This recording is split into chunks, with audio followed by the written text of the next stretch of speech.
Hi guys, T-Ball here. Today we're going to be introducing a new series of videos to the channel, the Journeyman series.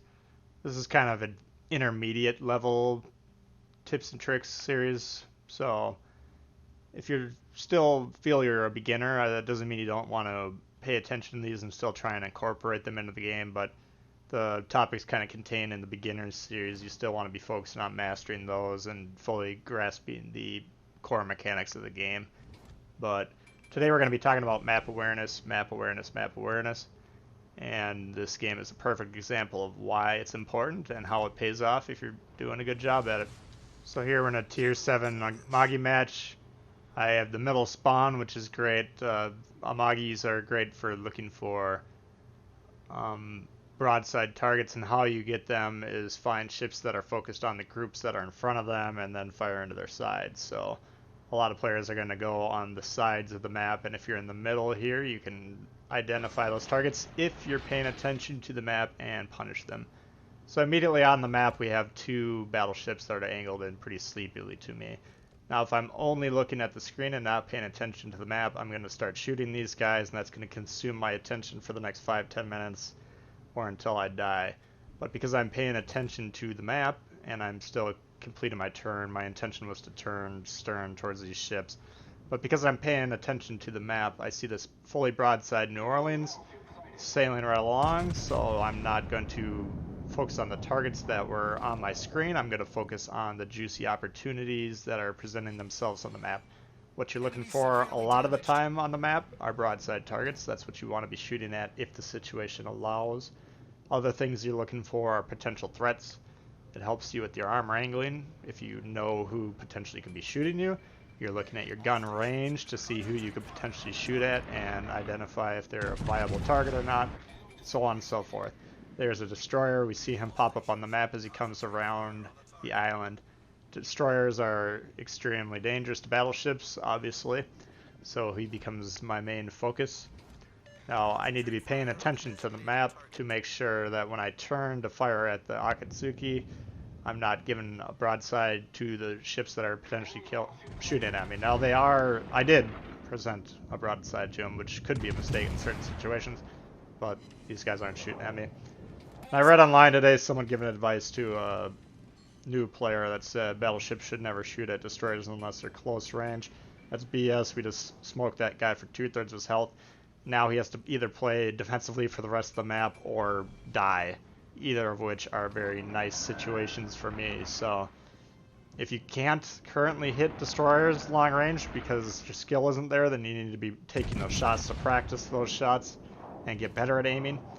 And if you do have the skill to hit those targets but you refuse to shoot them, then shame on you, sir or ma'am. Shame on you. Now again, we're looking for broadsides here. Now we did have a Pensacola. The Pensacola failed platoon himself into a tier 7 match, and he was bow on, nose in towards me, bow on.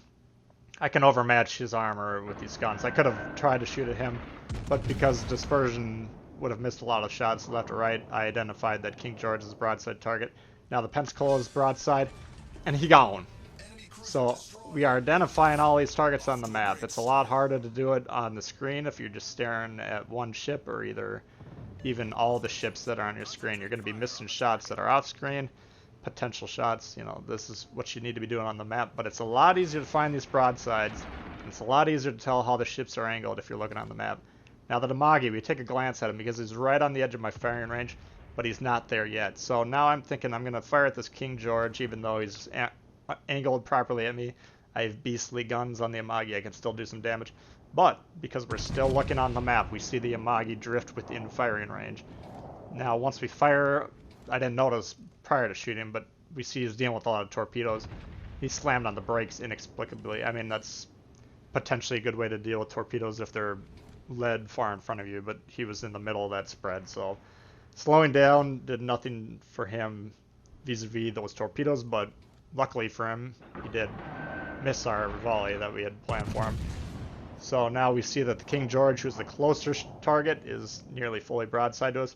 So we switch our attention to him. Now we don't do catastrophic damage, but that's the roll of the dice the computer is doing for you. We could have very easily one-shot him, or, I mean, we still did decent damage on him. So Now looking on the map, what do we see? We only have 2 targets that are within our firing range. They're both on the screen here, and because they're grouped together nicely, I can angle towards both of them.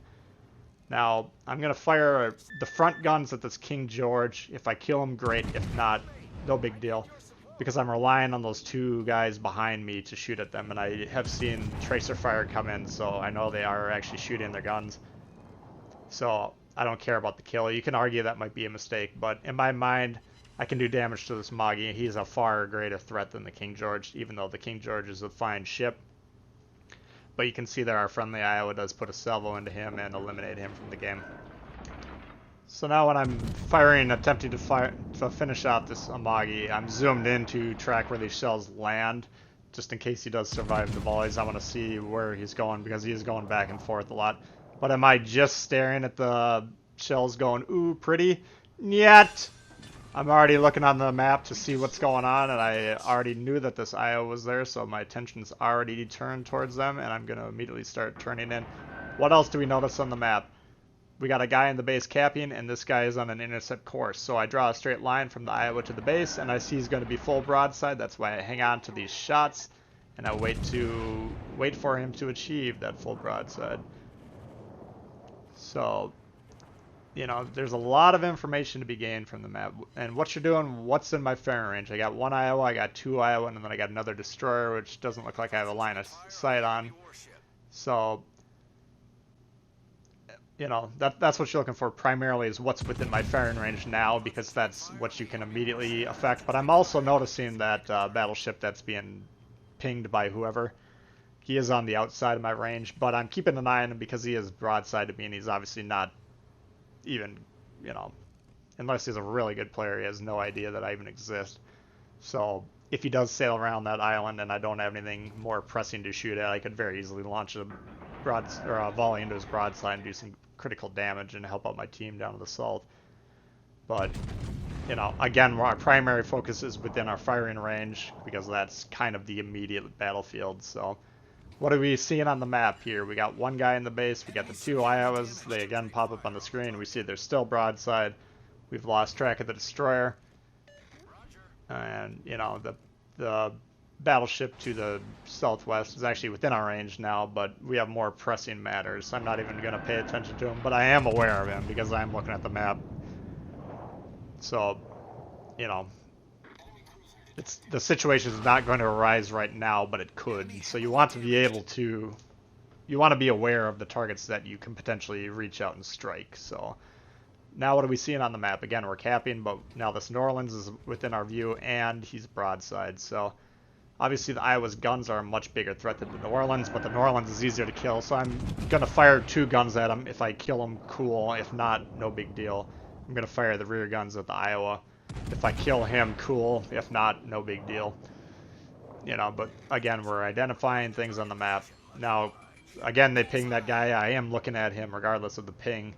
He's still on the other side of the island, and again, I have more pressing matters to deal with. I got 3 ships that are attempting to defend the cap, and they're very close proximity to me. So I gave that guy a thanks because he did smoke. There's a massive firing penalty for battleships in smoke, so even though I did briefly get undetected, I can't like rely on the smoke or anything. But I gave him a thumbs up just for the effort, even though, you know, you typically want to smoke up ships that are getting pounded, you know, or low health. I mean, it's the thought that counts on that one. So that's why I gave him the thumbs up. Now, what do we notice on the map? Same situation, but we need to be keeping an eye on it. You know, we still have the battleships and the New Orleans. The New Orleans we shot, we killed, and the 2 battleships, they're obviously both very well angled on me, but they're both roughly at the same angle from my ship. Now you see I did pop and look at that Iowa just because I've been keeping an eye on him the entire time on the map.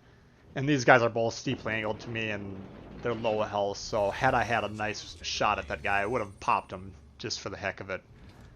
You know, just for the purposes of this lesson. But no, I mean, it's a viable play, and I don't know, I'm not keeping that close track of my team, who seems to be employing the home base as the black hole strategy.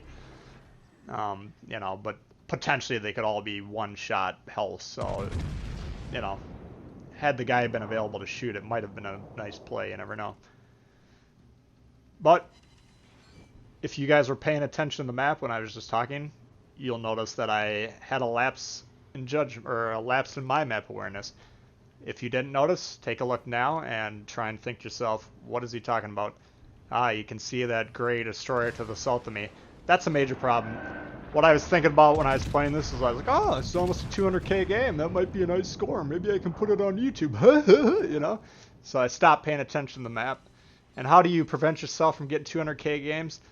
You get 9 torpedoes to the broadside by a destroyer that you didn't even know existed because you weren't paying attention to the map.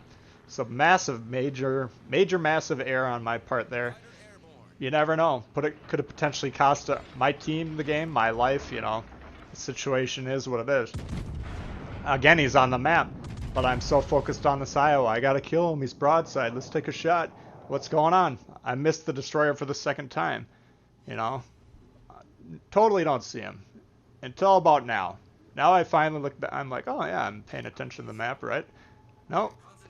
I got this guy, this little suicide bomber coming up behind me. He's the guy I shot earlier. He's pissed off at me. He didn't forget about that. I wrecked his game. Now he's trying to wreck mine. Now I got a problem. Now luckily that Iowa just shot, so I do have a little bit of time.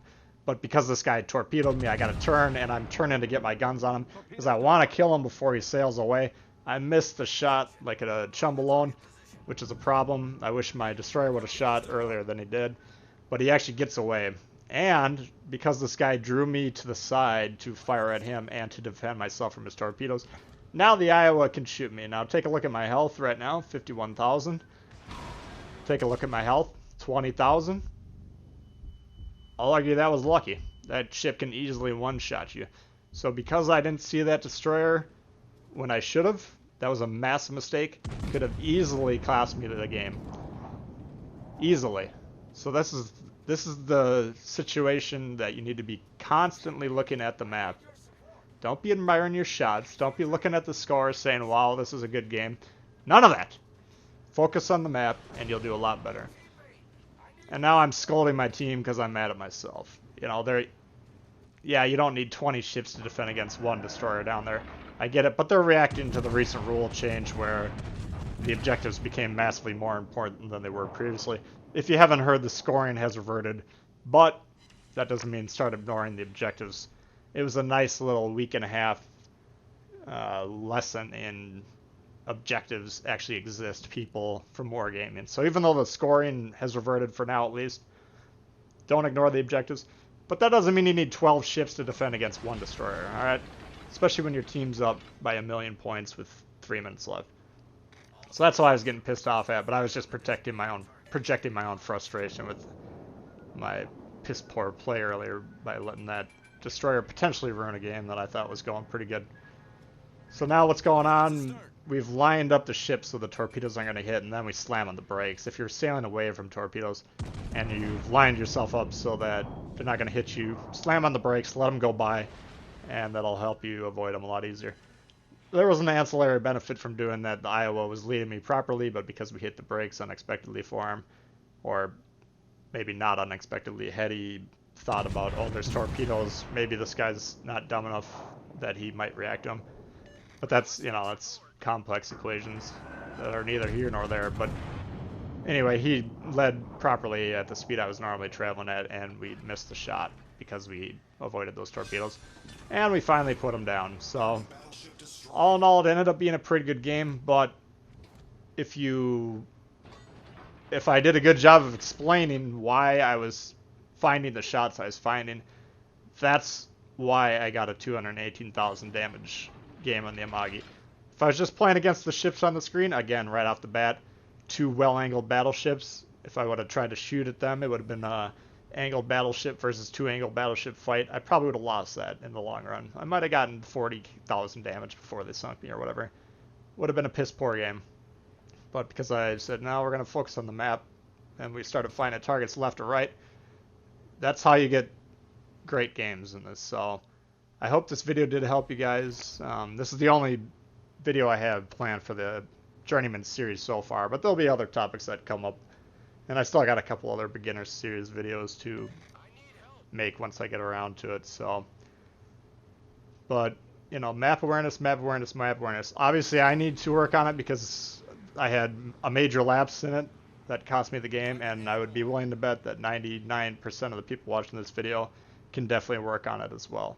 So, again, when you're watching my replays or any YouTube videos or anything like that, take the time, practice staring at the map more than you're watching the game. Just glance. What you should be doing is glancing at the game while you're watching the map. The map needs to be an increasingly large percent of your focus. So if you like the video, please hit the thumbs up. If you're new to the channel, consider subscribing. Questions for me, comments, leave them below. If you want to join the Discord, links below. We know the Tier 7 Premium, that's going to be the next campaign reward ship, so come by and ask us. A lot of great information exchange going on there and people to play with as well. And we'll see you guys all later. All right, peace.